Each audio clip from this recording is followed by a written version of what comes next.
All right, well, we're back for the discussion of Paul Blart Mall Cop 2. If you watched our review, you know we didn't recommend it. Probably even if you didn't watch our review, you can guess that we wouldn't recommend it. It's really bad. It just doesn't work on so many levels. It's a movie for kids. It's a cartoon. All of the jokes are in the trailer. Like, all of the things that are actually, like, kind of funny are in the trailer. The rest of it is this very by-the-numbers plot about Paul Blart versus these guys that are trying to steal artwork from the hotel in Vegas that he's staying in. And there's this subplot about how his daughter is leaving and he doesn't want her to leave. And the way they set that up is by writing out his wife, who he marries at the end of the first one, by just saying that, yeah, after 6 days of marriage, she decided she couldn't take him anymore and divorced him. And then his mother, who's also like a big part of the plot, like he lives with his mother, she literally gets killed by a milk truck in the first couple minutes of the movie. Yeah. And it's played for laughs, and, you know, it's completely ridiculous, but it's a Happy Madison movie, and they managed to do all of those things and do it in a way that's like, it doesn't stray off into being like shock humor, offensive stuff. It's just silly, ridiculous, cartoonish humor. And that could have been funnier by a long shot, but the script just doesn't support it. The script is really just there to serve as getting to the next physical comedy thing for Kevin James to do. The words that come out of his mouth are not funny. The dialogue of the movie is not funny. Not at all. Some of it's just plain terrible. The relationship with his daughter is really forced and contrived and ridiculous. And, you know, she's supposed to be 18 and going off to college, and she looks much older than 18. That entire subplot gets introduced and nothing ever really happens with it. It doesn't make any sense. Well, yeah, they have like another scene where they kind of argue about it, and he's a jerk, and she calls him out on it, and then she gets kidnapped. And then obviously, but then obviously at the end she says, you know, I'm not going to go to UCLA, I'm going to stay with you. And obviously he says, no, you're going to go to UCLA. And it was terrible. All of that stuff is just set up. But it's hard to describe. Like, the mother getting hit by the truck was pretty much where I dropped out. And opening 2 minutes. Yeah, I mean, it was the second thing that happened in the movie. The first thing was that his wife divorced him, which was lame, but it was like, all right, I guess they had to write that character out of the movie. And then they killed the mom so that the daughter leaving is an actual, like, huge problem for him, because then he's going to be completely alone. But, you know, they don't bring any of the other, like, cast members back. It all takes place in Las Vegas, so it can be like this giant commercial for the Wynn Hotel, you know, Happy Madison style product placement for the Wynn, and, you know, I'm sure this was all done as a huge, like, vacation package for Sandler and his gang. Yeah, all of the people that were involved in it. I don't know. I mean, Kevin James can be funny, and the original Paul Blart Mall Cop is not a great movie, but it had its moments. There's some things about it that were entertaining. This was just a really sad excuse for a movie, and just not a sequel anybody really wanted or needed. Or yeah, I mean, they took the character of Paul Blart, who was your lovable guy trying to get along. You know, he had a wife, she died. He's raising his daughter technically on his own. His mom supports him. He wants to be a real cop, but he's just out of shape, and he's trying to get in shape, but he keeps failing. Mm-hmm. He's a good character. They took him and absolutely destroyed him in this. They made him a huge infant. Right. A very Baby Huey-esque character. Well, I actually thought that they turned him into Inspector Gadget in this movie. Like, he's almost effective by mistake. True, but Inspector Gadget, at the end of the day, Mm-hmm. Inspector Gadget was at least somewhat competent. Somewhat. No, well, I mean, and he's somewhat competent. That's where I was getting at. And the part about how, like, his daughter has, like, picked up all of these tricks and tactics and stuff from him, that's also an Inspector Gadget thing. Because Penny's the one that really solves all the mysteries. And exactly.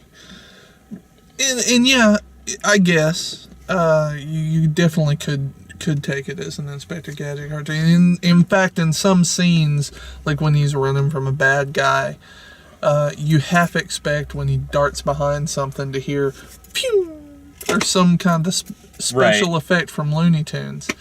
Like the scene where they're right after Cirque du Soleil, where he gets shot and it's like point blank, and he just steps out of the way. It was so bad, so bad. The dialogue was terrible. They introduce a female character who is introduced as clearly out of his league. And he mistakenly, like, rebuffs her as if she was trying to flirt with him or ask him out or something like that. And as women have horrible self-esteem, clearly, she's like, well, there's something about this guy. Well, yeah, and that's a subversion of the expectation that he would have some new, like, love interest in this movie. And I think that subversion, I think it's a unique subversion of that expectation. It just never quite worked because, like, for the first half, she's trying to, like, convince him that, no, I really wasn't interested in you. But then she does become interested in him.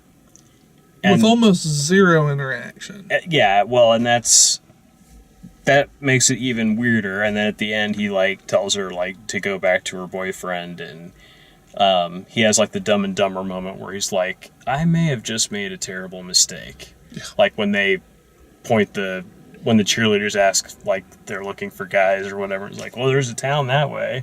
I'm sorry, it's that way. Yeah. I'm sorry for mentioning Dumb and Dumber in the middle of this review, because that was a much better movie. Yeah. Show some respect. Yeah. This did not work, and it had Neil McDonough, who's actually a really good actor, and he plays excellent villains. Recently on Justified, he was a great villain. Mm-hmm. They give him nothing to work with in here, and he's horribly wasted. Yeah. It's not so bad it's good. It's painful. Would you almost say it's kind of like a Kevin James Vanity thing? Almost like Gunman with Sean Penn? Honestly, it seems to me like it's a Happy Madison movie. And oddly, for a Happy Madison movie, it's a very family-friendly movie in that it is geared towards younger audiences, and it doesn't make the mistake of adding in a bunch of adult humor to get cheap laughs. Like, it doesn't go for sex jokes. It doesn't go for toilet humor. It's really this bizarre mix of like the Happy Madison, who gives a crap about the script or character development or anything. Everything's just in service to the joke, and the joke isn't that funny.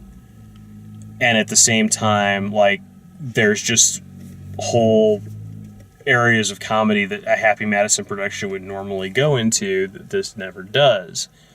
So, yeah, it's this really strange thing where, like somewhere there is a kid who saw the trailer for this when they went to see Home last month that laughed hysterically at the trailer that would love this movie. And if you're a parent and you took your kid to this movie, you wouldn't enjoy it because of the movie. You'd enjoy it because your kid would have a great time.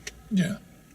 Yeah, and as such, you can't completely hate the movie because it hit its target. It hit its target very well. The audience we ran with had an excellent reaction to it. Of course, like I said, it was mostly children. The kids did. I mean, the parents were not laughing. No. There were like two girls sitting in front of us that were probably in high school, and they didn't laugh. They were just like, most of the parents bored. there were the ones that drew the short straw and had to chaperone a bunch of kids. Yes. Because the audience was mostly children. Yeah. But yeah, just not good. Not good. There's so many better kids movies and better kids comedies, and take them to see Home again. Yeah, I mean, Home's not like a particularly great movie, but comparatively, I would have to say that, yeah, I would choose that one. My kids want to see it; they haven't seen it yet, so. But yeah, that's our discussion. It's bleak, man. Paul Blart, Mall Blart 2. Blart, 2 Blart, 2 Blart, 2 Call, 2 Mall, 2 Cop. Blart harder. Terrible. Terrible. That movie blarted so hard. Well, that's our discussion. Paul Blart Mall Cop 2. If you like the way we do these, please like the video, share it with your friends, subscribe, check out all the written and video reviews at DaleMaxfield.com, support us on Patreon, and thanks for watching.